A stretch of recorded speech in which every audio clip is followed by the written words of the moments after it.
자다가도 떡이 생기는 일이 있다. 이런 말 들어보셨을 겁니다. 자다가도 떡이 생기는 일. 잠들기 전에 쿠팡에 주문을 해놓고 잠들면 되죠. 그런데 이런 걸 말하는 것이 아니라 우리 모두가 잘 아는 것처럼 우리나라 속담 중에 어른 말을 들으면 자다가도 떡이 생긴다. 그리고 어디서 나온 말인지 출처를 정확하게 저도 찾을 수가 없겠는데 이런 말도 있더라고요. 마누라 말을 들으면 떡이 생기나요? 예, 자다가도 떡이 생긴다 이런 말이 있어요. 여러분 그런데요, 이런 말이 괜히 있는 것 같지는 않아요. 진짜 맞는 말이에요. 내가 미처 보지 못한 것을, 내가 미처 생각하지 못한 것을 누군가가 한마디 툭 던져주는 거 있잖아요. 여러분 이거 생각보다 너무 귀한 일입니다. 바둑이나 장기에서 분명 내가 질 것 같아. 아무리 봐도 내 눈에는 이길 수 있는 길이 보이지를 않아요. 그런데 그 이길 수 있는 길을 보는 사람이 있단 말이에요. 두는 사람은 모르는데 옆에서 구경하는 사람에게는 보여. 그 사람이 한마디를 툭 해주는 걸 뭐라고 해요? 훈수라고 하죠. 훈수. 이 훈수라는 말이 참 좋은 말인데 사실은 좋은 건데 이게 요즘에는 참 안 좋은 꼭 꼰대지라는 이런 어감이 좀 있긴 한데 어떤 훈수 또는 조언이라고도 할 수 있겠죠. 그 훈수 한마디가 상황을 바꾸어 놓아요.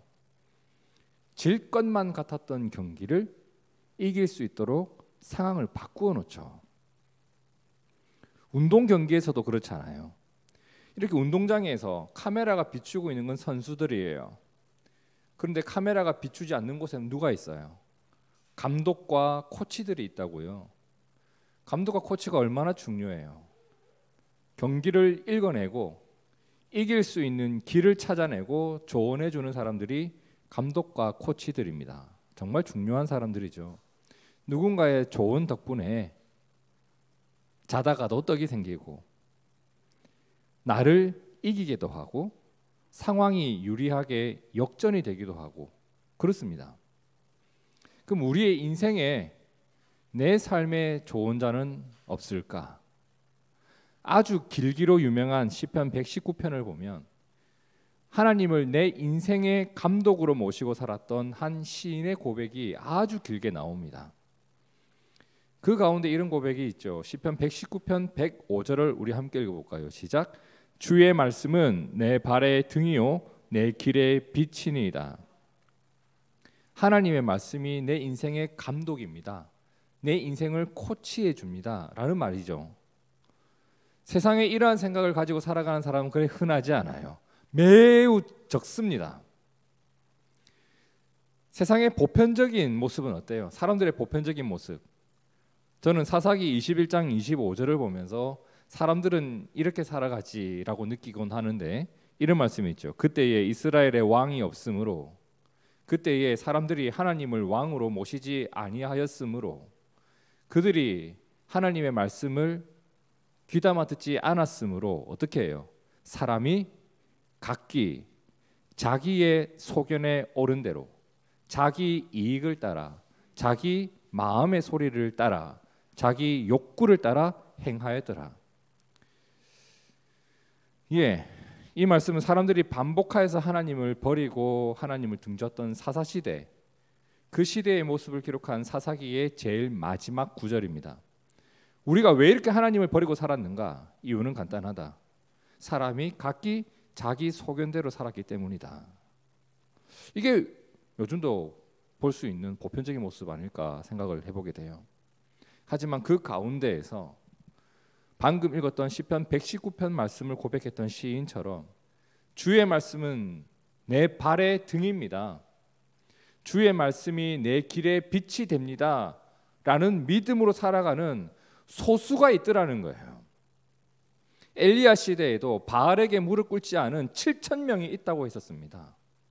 바로 그들이 세상의 빛이 되고 소망이 된다고 저는 믿어요. 성경은 그렇게 살아가는 자를 가리켜 뭐라고 하냐면 지혜로운 자라고 합니다. 잠언 12장 15절 우리 함께 읽어봅니다. 시작.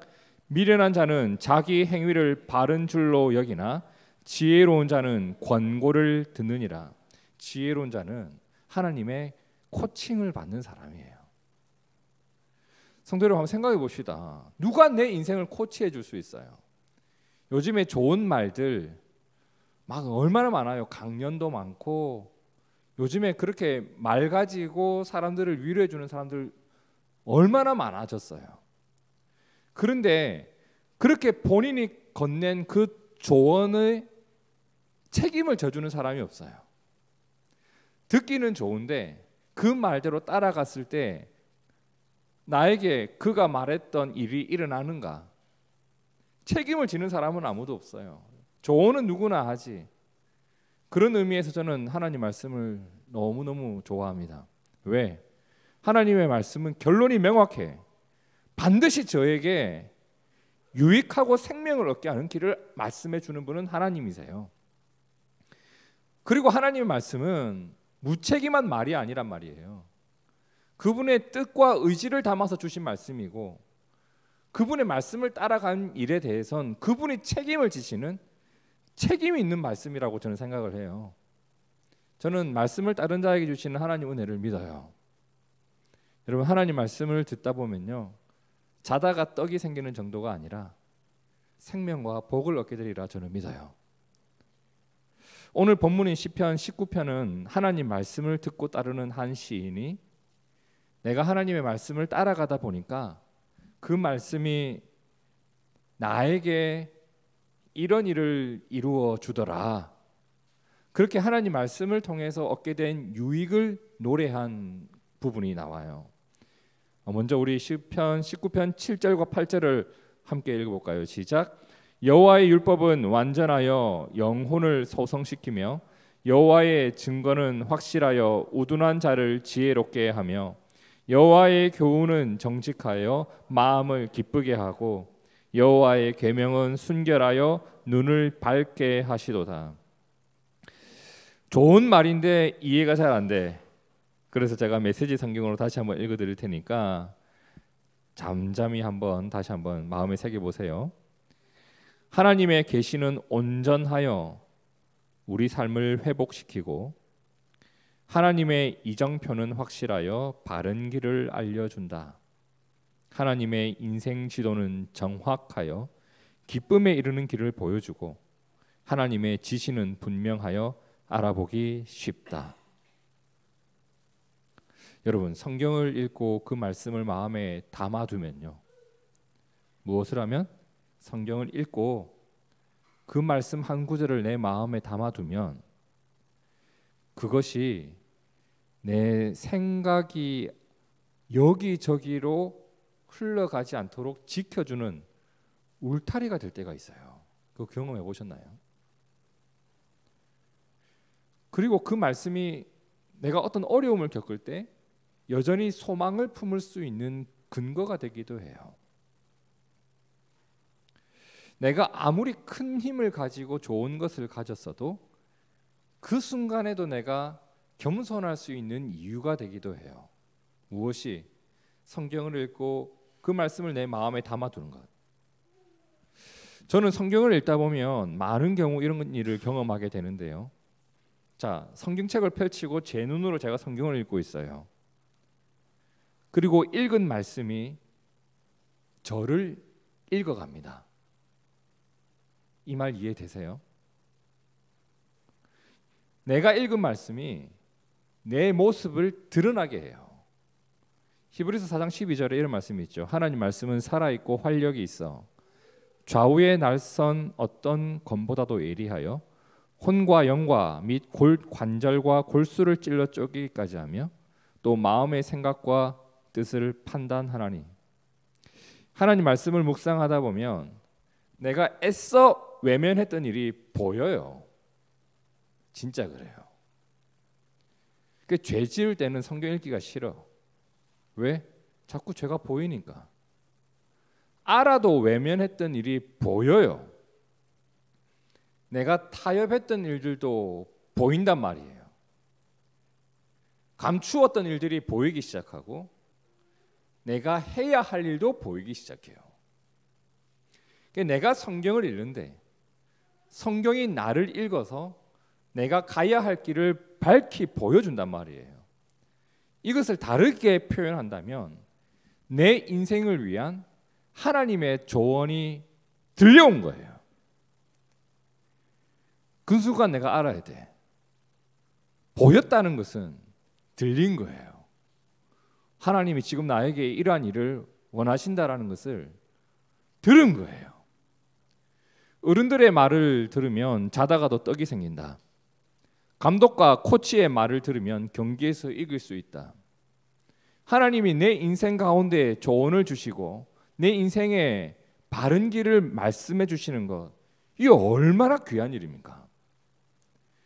그것을 믿고 의지했던 오늘 시편 19편을 노래한 사람은 이렇게 고백했죠. 하나님의 계시는 온전하여 우리 삶을 회복시키고 하나님의 이정표는 확실하여 바른 길을 알려준다. 하나님의 인생 지도는 정확하여 기쁨에 이르는 길을 보여주고 하나님의 지시는 분명하여 알아보기 쉽다. 여러분, 이 일이 오늘 저와 여러분의 일이 되기를 진심으로 축복합니다. 이 일이 내 일이 되어야 돼요. 이러한 확신 가운데 살았던 이 시인이 하나님은 내 인생의 조언자가 되십니다.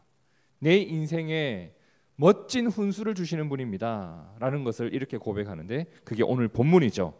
11절에 주의 종이 이것으로 무엇을 받고? 경고를 받고 이것으로 내가 넘지 말아야 될 울타리를 넘지 않게 되고 또 이것을 지킴으로 상이 크니이다. 자기 허물을 능히 깨달을 자 누구리요? 모두 타협하고 모두 그냥 자기 합리화를 시키면서 죄도 그냥 짚고 넘어가고 있는데 나를 숨은 허물에서 벗어나게 하는 것은 하나님 말씀입니다라는 고백을 해요. 여러분도 아마 많이 보셨을 거예요. 위험, 고압주의. 위험, 물이 깊으니 들어가지 마시오. 위험, 낙하주의. 위험한 곳이나 사고가 날 수 있는 곳에 가면 이렇게 경고 표지판을 세워놨어요. 그렇게 표지판을 힘들이고 돈 들여서 세워놓은 데는 이유가 있죠. 사고가 날 위험이 있으니까. 자칫 누군가가 생명을 잃을 수도 있으니까 경고 붙여놨단 말이에요. 여러분, 하나님께서 왜 그분 외에 다른 신을 섬기지 말라 경고하셨을까요? 왜 안식일을, 왜 주일을 기억하고 거룩하게 지키라고 하셨을까요? 왜 이웃의 것을 탐내지 말라고 하셨을까요? 왜 내 부모를 공경하라고 하셨을까요? 해보면 압니다. 그 말씀을 어겨보면 알아요. 그 일들이 나에게 얼마나 해로운 일인지. 하나님 외에 다른 신을 한번 섬겨보십시오. 얼마나 삶이 황폐화되는지 모릅니다. 인도에 가면 수억의 신이 있다고 하죠. 일본에도 수억의 신이 있다고 하죠. 온갖 우상을 섬기면서 살아가는 그들의 삶의 복잡함을 눈으로 보면 압니다. 얼마나 지저분한지 모릅니다. 부모를 공경하라고 했지 부모를 미워해 보십시오. 얼마나 내 삶이 고단한지 모릅니다. 하나님의 말씀이 내 영혼을 얼마나 유익하게 하는지, 내 삶을 얼마나 복되게 하는지 모릅니다. 그런데 사람들이 오해를 한단 말이에요. 하나님 말씀을 보면서 꼭 내가 하고 싶은 것을 하지 말라고 하시네? 아니요. 네가 하지 말아야 할 것을 하지 말라고 하신 거예요. 하나님 말씀이 내가 하기 싫은 것을 하라고 하는 것 같다. 아니요. 죄 때문에 잃어버렸던 것을 회복시켜 주시는 말씀이에요. 복 없는 내 인생에 복을 주시는 말씀이란 말입니다. 우리가 요셉이라는 사람을 잘 알 겁니다. 그는 아버지에게 아주 큰 사랑을 받았던 사람인데 형들이 그를 시기해서 이집트의 종으로 팔아버립니다. 얼마나 억울하고 답답했을까. 그런데 그가 놀라운 게 뭐냐면 그렇게 애굽으로 팔려가는 길에 또는 애굽에 팔려가서 누군가의 종으로 살아가는 그 삶을 살아갈 때 자신의 삶을 비관하거나 낭망하는 모습이 보이지를 않아요. 창세기를 한번 읽어보세요. 요셉이 낭망하고 실망하였더라. 아니요. 자신의 삶을 비관하지 않아요. 무엇이 그렇게 살아갈 수 있는 힘이 되고 버틸 수 있는 힘이 되었을까? 그 힘든 상황을 헤쳐갈 수 있는 힘이 되었을까? 그가 어릴 때부터 의지하며 살아왔던 그 하나님이 그때에도 그와 함께 하셨다고 합니다. 그가 애굽에서 어떻게 지냈는지 엿볼 수 있는 내용이 창세기 39장 2절에 나오는데, 여호와께서 요셉과 함께 하심으로 그가 형통한 자가 되어 그의 주인 애굽 사람의 집에 있으니 그의 주인이 여호와께서 그와 함께 하심을 보며. 여러분, 이방인이 하나님이 나와 함께하는 걸 봤대요. 기가 막히죠. 여호와께서 그의 범사에 형통하게 하심을 보았더라. 하나님이 요셉과 함께하고 요셉이 형통한 자가 되었다. 이걸 바꾸어 말하면 요셉이 하나님을 떠난 적이 없단 말이에요. 그 힘든 순간에도 하나님을 떠난 적이 없었어요. 그런데 이러한 어려움보다 더 큰 환장거리가 있었죠. 시험거리가 있었다고. 뭐예요? 그 집주인의 아내, 이게 골칫덩어리예요. 이 여자가 무슨 난리가 났는지 계속 요셉을 성적으로 유혹을 하는 거예요. 요셉을 자극해요. 남자 청년을 계속 자극하면 넘어가기가 일수인데 요셉이 끄떡도 하지 않아요. 요셉은 무슨 이상한 사람이었을까요? 그게 아니었다고. 창세기 39장 8절에 요셉이 거절하며 자기 주인의 아내에게 이르되 내 주인의 집안의 모든 소유를 간섭하지 아니하고 다 내 손에 위탁하였으니 이 집에는 나보다 큰 이가 없으며 주인이 아무것도 내게 금하지 아니하였어도 금한 것은 당신뿐이니 당신은 그의 아내임이라. 그런즉 내가 어찌 이 큰 악을 행하여 하나님께 죄를 지으리까? 요셉이 그 여자의 말을 거절할 수 있었던 것은 하나님의 경고 때문이었어요. 그에게 왜 욕망이 없었을까? 그에게 왜 욕심이 없었을까? 그런데 그 욕망과 욕심의 울타리를 넘지 않을 수 있도록 하나님의 경고를 마음에 담아두었다고요. 시편 19편 11절 말씀처럼 주의 종이 이것으로 무엇을 받고? 경고를 받고, 하나님 말씀이 내 삶의 경고가 됩니다. 그리고 그것을 지켰기 때문에 내 삶에 상이 있습니다. 자기 허물을 능히 깨달을 자 누구겠습니까? 나를 숨어있는 허물에서 벗어나게 할 능력이 있는 말씀이 어디 있겠습니까? 하나님 말씀밖에 없습니다. 때로는 하나님 말씀이 경고처럼 들려오죠. 그런데 그것이 위험한 일에서 나를 지켜준다고요.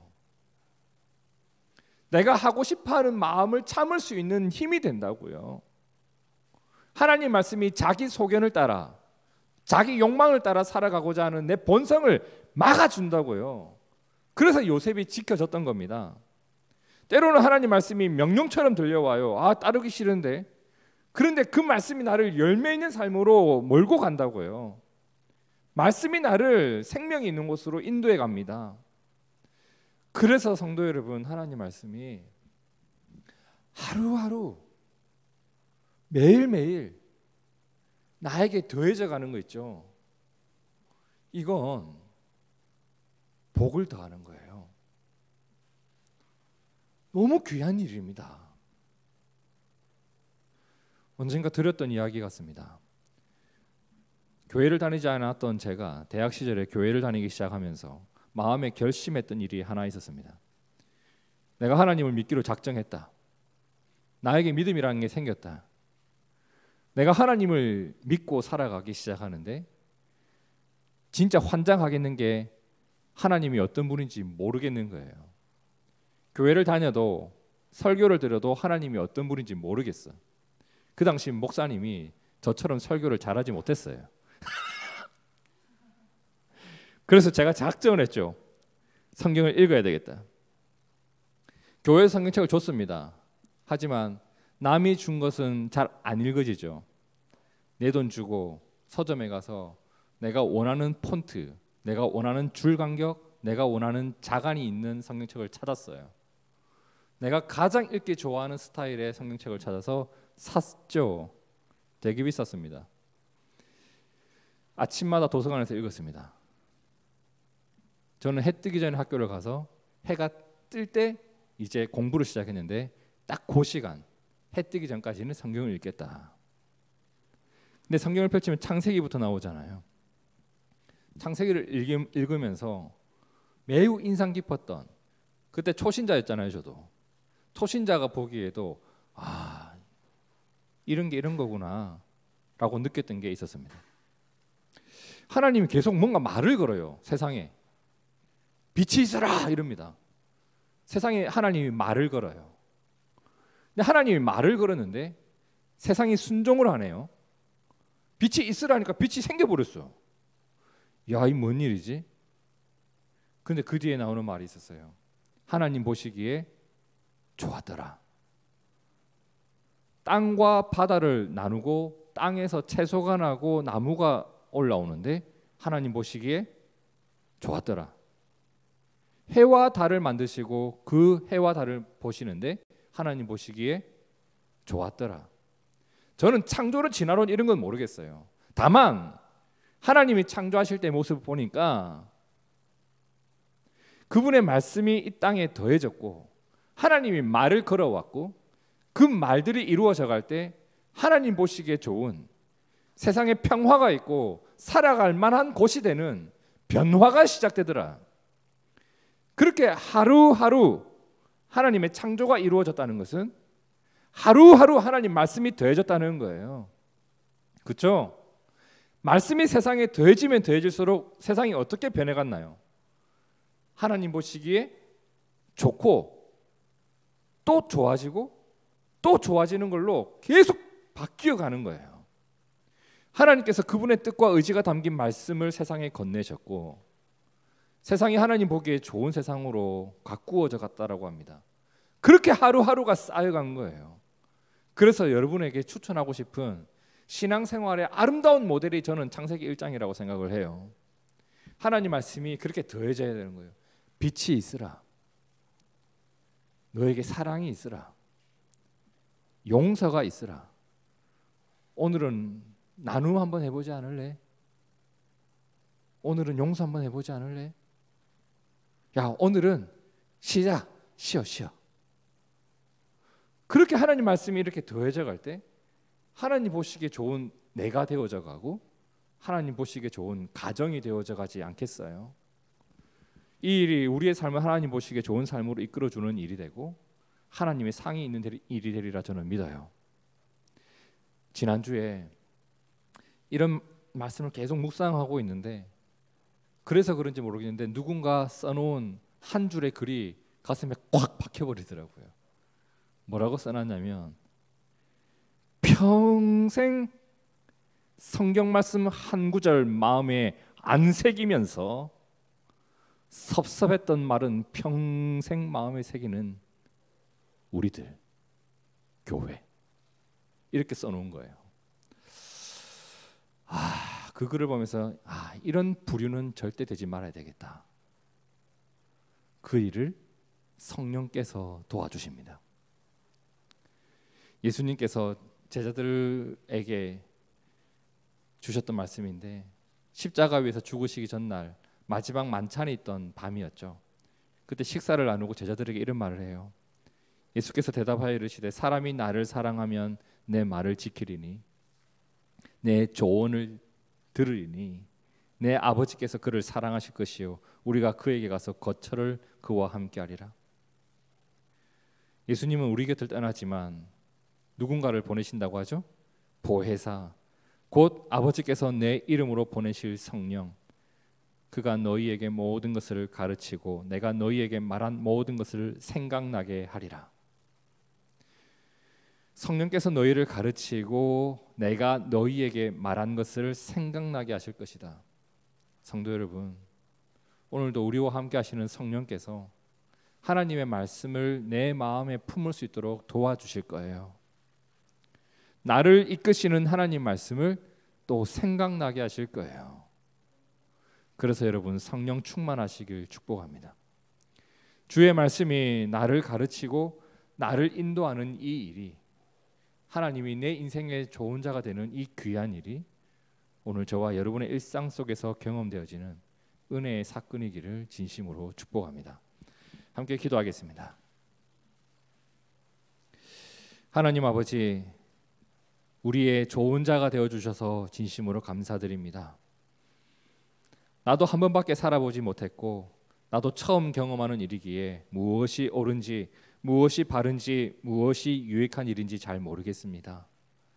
그런데 하나님께서 우리에게 너가 무엇을 해야 할지, 어떻게 살아야 할지 소상히 알려주셔서 너무 감사합니다. 하나님 말씀이 내 인생에, 내 오늘의 삶에 하루하루 더해져가는 귀한 일이 있기를 원합니다. 하나님의 창조에 주의 말씀이 하루하루 더해지면서 하나님 보시기에 아름다운 세상이 되어져 갔던 것처럼 오늘 나에게도 주의 말씀이 그렇게 전해져서, 그렇게 내 마음속에 심겨져 있어서 하나님 보시기에 아름다운 나의 모습, 내 마음의 모습, 내 삶의 모습, 내 주변의 모습 세워가는 우리가 되게 도와주시옵소서. 그 일을 돕고 그 일을 이루어 가시는 성령께서 늘 우리와 함께 동행해 주옵소서. 예수님 이름으로 기도드립니다. 아멘. 아멘.